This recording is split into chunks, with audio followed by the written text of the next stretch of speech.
On today's Go, we're meeting a group of mountain bikers giving back. We'll introduce you to some fierce female dragon boaters in Squamish, and we're also speaking to CEO Dave Brownlie on the recently announced Renaissance project. So let's go.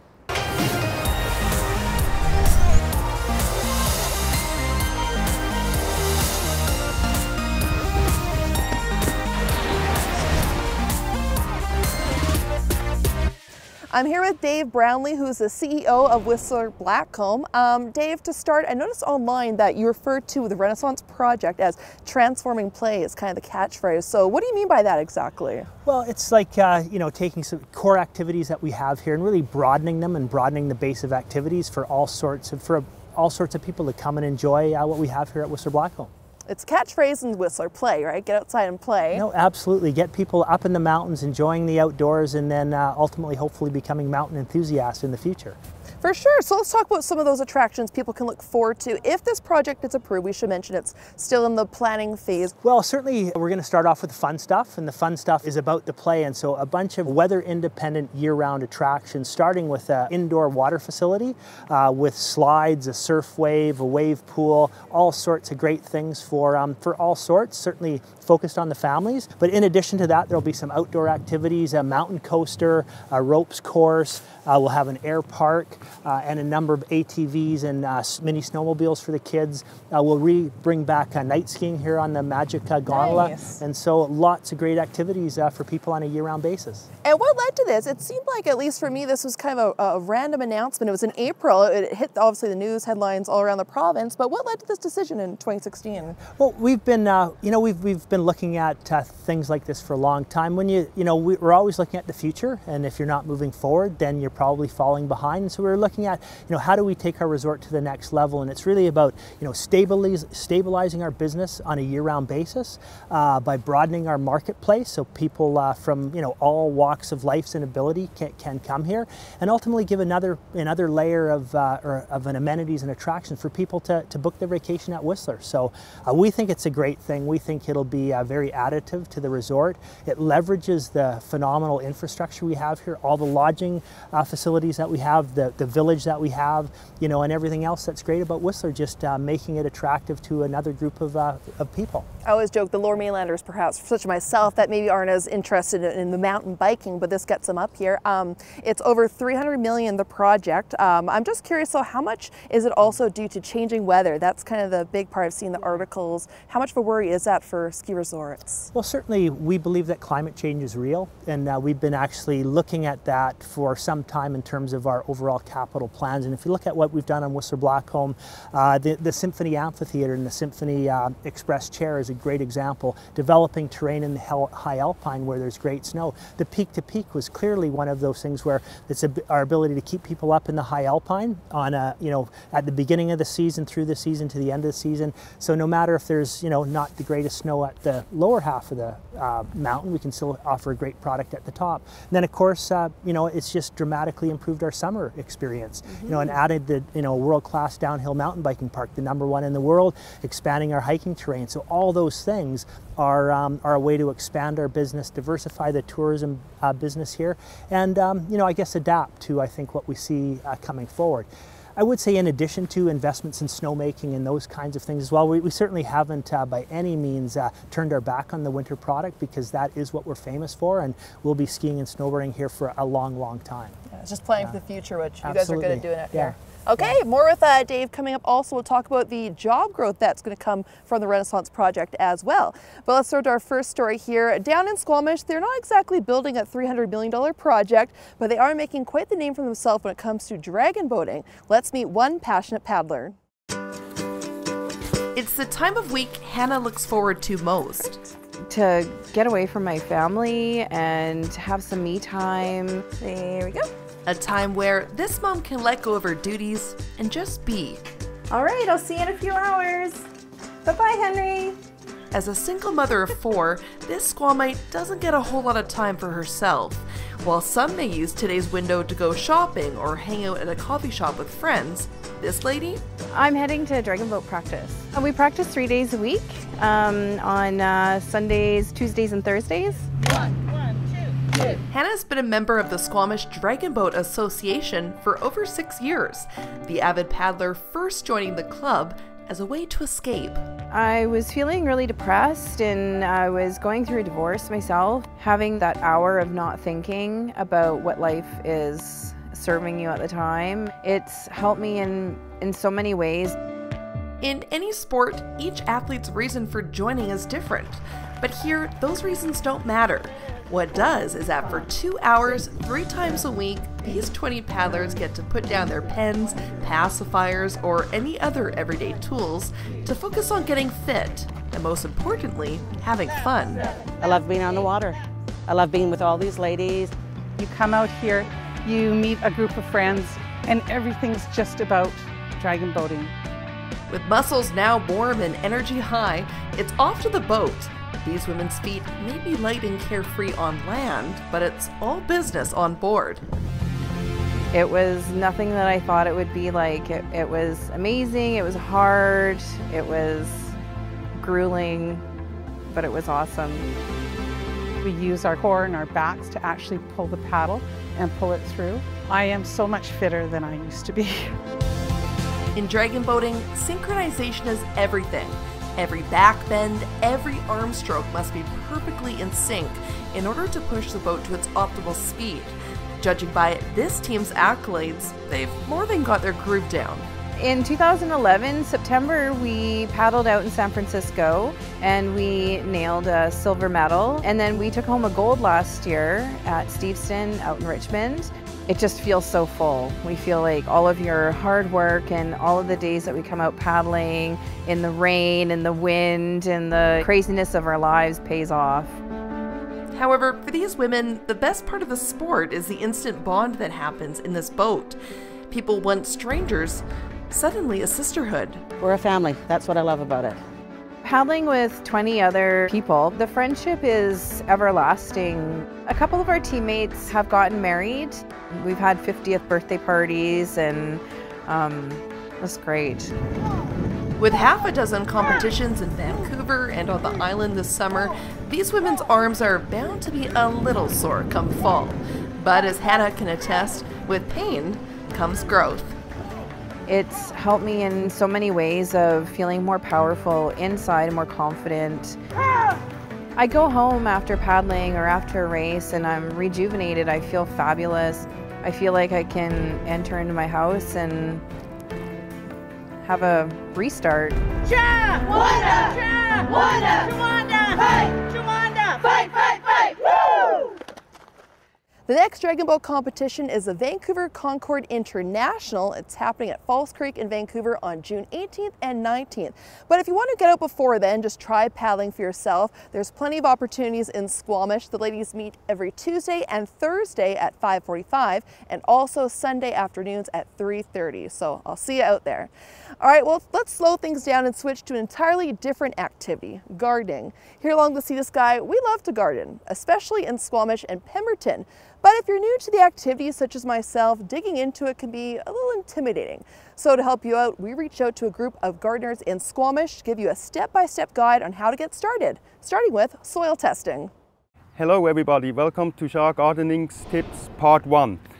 We're talking about soil here for planting vegetables, and before we plant vegetables we should know what's in the soil. And soil has basically 3 properties. It has a physical property, what we can see: sand, silt, clay, organic matter, some rocks in it and some weeds. And it has a chemical property, which are the minerals, the nutrients, the soil pH, the cation exchange. And then it has biological properties, and those are the microorganisms. Basically, the microorganisms are the most important part in the soil properties, because they determine the chemical and the physical aspect of a soil. And I just want to show you quick how you can determine the soil textures. That means the amount of sand, silt and clay that we have in the soil. And then by just looking at it and digging in it, it's easy to say if it has a good structure, if it is well aggregated so that water can stay in the soil and holds it, and the same with the nutrients. And to show you how it's done to do it for the homeowner to see the amount of sand, silt and clay that's in the soil. It's very simple. All we need is a mason jar. Doesn't matter about the size. We need a lid. We need biodegradable dishwater powder and a shovel, and we need some water as well. So what we do, we get rid of the organic matter and then fill the mason jar roughly with about 1/3 of soil, trying to take out the rocks and all that stuff, because we have to shake it for 10 to 15 minutes. And if we have big rocks in there, we may have the chance that we're gonna break the glass. So that's a good 1/3 of soil in here from the garden bed. And then put about between 3 and 5 tablespoons of dishwasher powder in it. We put the dishwasher powder in it because the microorganisms, they build glues and the fungal strands in there to break up the aggregates and the macro aggregates, so that we can determine the amount that's in there. And then adding the jar with about 3/4 of water. Perfect. And then we'll shake that for about 10 to 15 minutes just to break everything apart, and that sand and silt and the clay can settle out. And usually it's the sand that settles out within the first 30 seconds. So, and then it takes up to 30 minutes for the silt to settle out, and clay can take up to 1 day. So we keep shaking it, and basically I've done it a day in advance, and we have a sample over here where everything settled out. And as we can see, that's where the sand, the coarse sand, the finer sand, the smaller sand, and then the silt settled out. And we have a very tiny hairline of clay. And the reason is why we have so little clay in here is because that's a soil that was brought in on site, and it's compost, good compost with organic matter in it, and was mixed with sand and used as and sold as a gardening blend. So, and that's why we have very little clay in it. It's usually for soil texture, it would be an ideal to have 1/3 of sand, 1/3 of silt, and 1/3 of clay. That would give us a nice clay loam to plant. And clay is important because for the cation exchange, for nutrient exchange in the soil. And since we have very little soil in that very little clay in that soil, I recommend to add a lot of good organic matter, like a good rich compost to it. And once we add to that soil, I would say 1 inch to 2 inches of good compost, work it in a little bit in the surface, and then you're basically ready to start planting your vegetable and enjoy the harvest for the season. Coming up after the break, people want to be outside and play in the woods and get dirty a little bit. we get down and dirty with work at Trail Builders.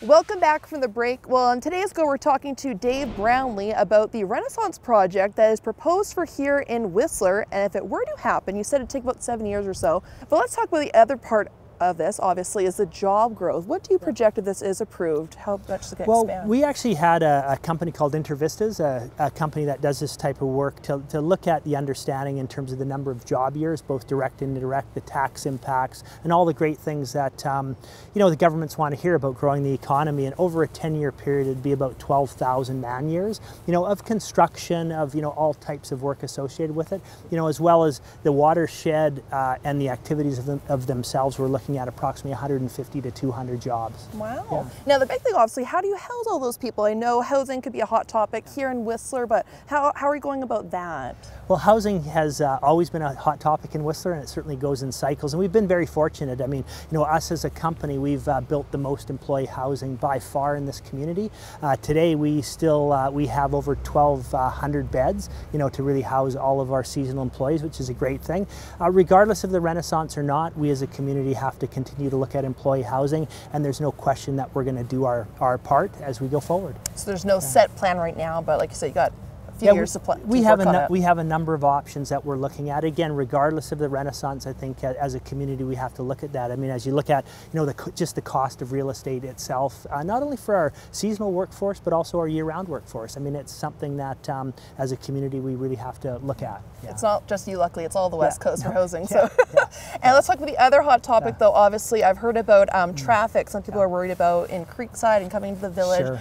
How have you gone about that also? Yeah, well, first, I mean, traffic is an interesting thing. I mean, number one is when we look at the business that we did this winter, we've actually done this level of business 8 years in the last since 1997, 98. So it's nothing new. But what has changed is we've actually added more lights on the highway. So that's a bit of a concern, and I think there's a lot of opportunity to optimize traffic inflow and outflow, which we'll be looking at. I think, again, regardless of the Renaissance, there's a transportation advisory committee being put in place to look at that not only in the winter but also in the summer. I would say that this project is actually about bringing here year-round and in off-peak times when, quite frankly, we need traffic. Okay, well, thank you so much, Dave. More with Dave at the end of the show. We're going to tell you about what's next for the Renaissance Project in the next few months, what we can expect. Well, throwing to our next story, with the Renaissance Project obviously providing great biking opportunities, it's a perfect throw to this next story. Here in Whistler, it's easy to find a trail to explore, but finding the funds to maintain those trails can be a bit more difficult. Well, that's where this next group comes in. At first glance, it almost looks like a group of miners. People want to be outside and play in the woods and get dirty a little bit. I'm digging, trying to get to the brown dirt. We're in a pretty rocky zone up here, and we're going to carefully try and move this. In Whistler, the shoulder season is the perfect time for workers to get trails spruced up for summer. Only these men aren't tradesmen. They're mountain bikers, giving back. Orca, it's a local club founded by people that were pro mountain biking and wanted to see it developed here. As part of their mandate, the Whistler Off-Road Cycling Association's been holding trail building nights for years. Once a week, over a dozen local riders put down their handlebars to volunteer their time sprucing up trails so they're good and ready come bike season. We got like an awesome team of people that know what they're doing. There's no trails without trail building, so it's nice to ride new trails on the bike. After working the legs biking, it's kind of nice to get some upper body swinging around. More or less, we all kind of see each other on the trails as well, so just a different way to connect, I guess. There's a lot of fun trails in Whistler to ride, so it's good to be a part of helping build them. Just try and make more trails and have more fun. This year's project being especially exciting for this group. 3.5 years ago, we had just recently changed our mandate from only maintaining trails to building trails. We applied to the province and got permission to build this trail, so it's the first officially sanctioned walker trail. And it's going to be about 1.5 to 1.8 kilometres, climbing off Whitney Snipney up to Beaver Pass at the top of Stonebridge. Tim has spent a good portion of his life building and maintaining trails both here in Whistler and back home in Australia. While the labour may look fairly straightforward, there's more to it than you think.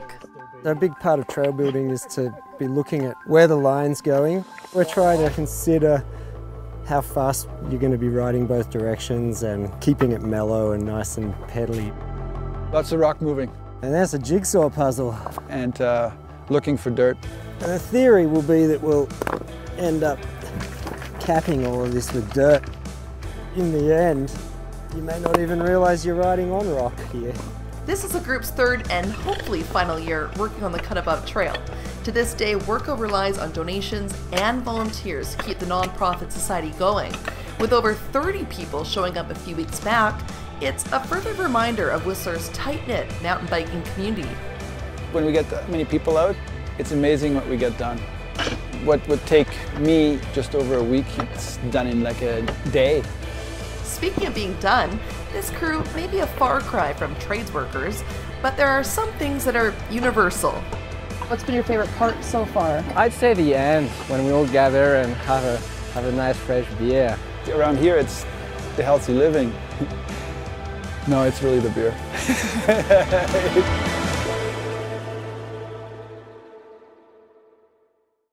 Along with annual trail building nights, Warka also hosts toonie rides, Fat Wednesdays, and youth camp. So to learn more about the group, how you can get involved, hit them up on Twitter at Warka Whistler. Well, switching gears once again here on the show from trails to roads. Down in Squamish, there's one road that ever since I came to town, I wondered, why is it called that name? So I decided to do a story on it because us reporters are a weird bunch. Anyways, after reaching out to the Heritage Society, City Hall, and doing plenty of research myself, I soon discovered this small dead-end road opens up to quite the story. Let's take a look.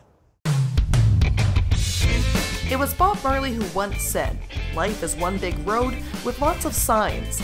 Well, here in Squamish, we have a lot of signs and no shortage of creativity. So this street here is called Brothers Place. Here we are at Rum and Egg Drive, and as far as I can tell, it's a reflection of early 1970s cultural excess, if you like. And it looks like this new street is going to be called Aristotle. Aristotle founded the first university, the Lyceum. Our university? Quest. As a longtime Squamite and director of one of the city's heritage societies, Eric Anderson knows his signs. I'm enough of an old-timer to know how some of these neighborhoods were developed and who is behind them.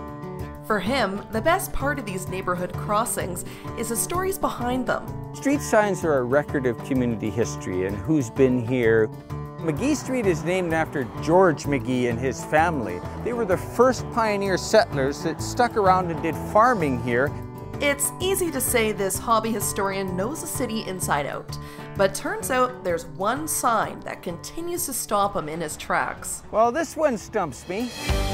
On a quiet street just north of the city center stands, you read it right, No Name Road. No Name Road is a mystery. I asked the mayor back in the 1980s, and he thinks he can remember that's when it became official. Maybe he had something to do with it. Turns out neighbors too have no explanation for No Name Road. Unfortunately, I don't know any of the history of No Name Road. I think they just ran out of names. It's time for Shaw TV to step up. Here at Squamish's City Hall, they keep a record of the city's street names. Well, according to what Mayor Patricia Heinzman's learned through the grapevine, No Name Road practically named itself. So what I've been told, and this was Corinne Lonsdale, who was the mayor here for 9 years and on council for 25 years, is that I think it was back in the 60s when wood fiber was shutting down the residential portion of the pulp mill operation, and they were actually picking up houses and wood fiber and shipping them over here and putting them down. When they were delivering these houses, they were like, what road should we bring it to? They said, well, just go to the road with no name, and that's where the houses are to be delivered. So the No Name Road just stuck. While this road may have a cool story behind it, turns out not everyone is in favor of the name. According to city documents, in 1971, there was a debate where residents wanted to change the name to Armstrong Road. However, that debate was quickly dissolved due to not enough people in support. So you think that's the end of the story, right? Well, wrong. Turns out in 2003, a whole new fight began to change this road's name for good. Fairly new residents were having trouble getting deliveries. So they came to Council of the Day and said, hey, can we change the name? And Council of the Day said, well, go and get support through a petition or something like that. So they initiated a petition. They were going to change it to Blair Crescent, and they went around and canvassed the neighborhood, and everybody in the neighborhood wanted to keep it. Bruce's name ended up being one of a dozen signatures neighbors signed in a counter petition to keep the name the same. I mean, we consider ourselves no-namers, and we love it. It's easy to remember. Once you say it once, no one will forget, and it always gets people talking. It's kind of an icebreaker. And with that, the fight was over. Today, GPS services recognized No Name Road as an address, with its sign proudly standing to this day. No centuries-old story behind it, no fun play on words, just a plain name with some passionate people to back it up. And according to this historian, that's a story in itself. A collection of street names needs a little bit of balance, so we need our quirky names. And so I think this is just one of those that's going to be a keeper.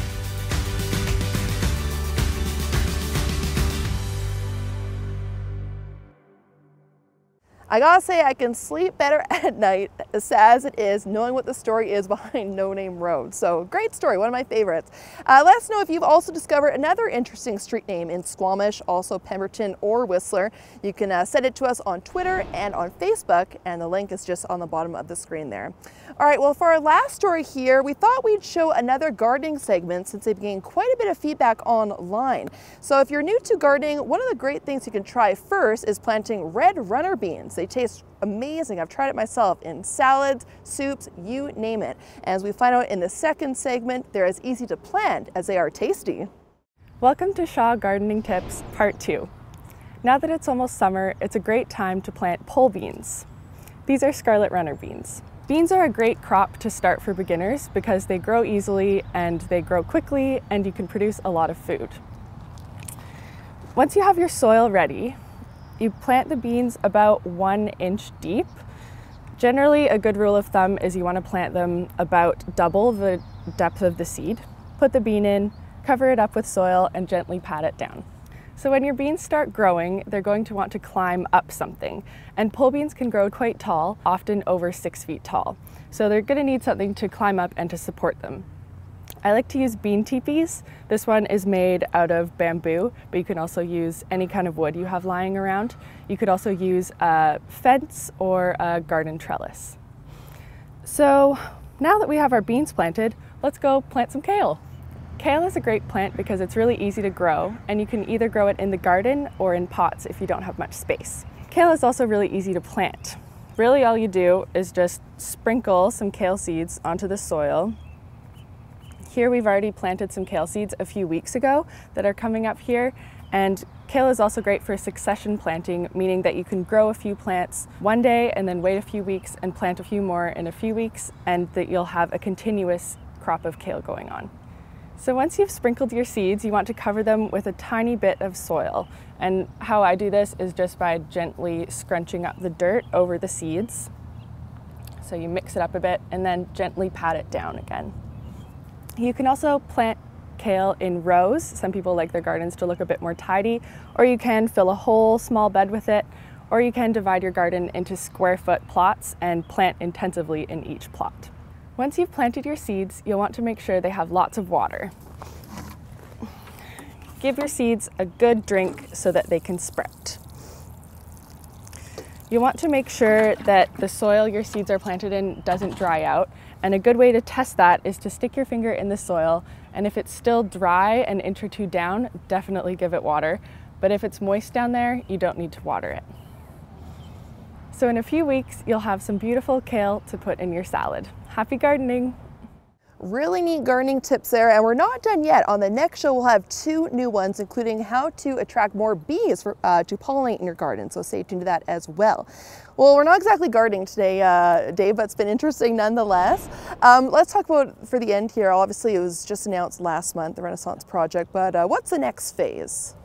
Well, the next phase is really it's working through getting our master development agreement approved by the province, and working through with them and working through our First Nations partners, the Squamish and Lillooet. And so we're actively engaged, and hopefully we can get through that process and then ultimately bring it to our local community through the resort municipality Whistler and the zoning and permitting phase, which again there'll be lots of public consultation as we go through that.